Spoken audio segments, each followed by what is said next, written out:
Hi guys, in this video I will show you how to get the icons for your desktop. As you can see here, there's 2 already, so let me show you how to get the others. So right click and then scroll down to personalize, click on that, and then you will see themes here. So my cursor is pointing at it, so click on that. And then on the right hand side you can see where my cursor is pointing at desktop icon settings. Click on that. Now this will show up, so you can tick the boxes which icons you want. So I will tick all the boxes and then I click on apply and then OK.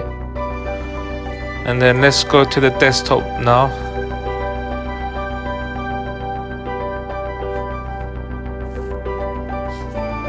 Sometimes on the Windows version you need to scroll down to here to see the desktop icon settings. So as you can see, I've got all the Windows icons now. So I hope this video helps. Please like and subscribe.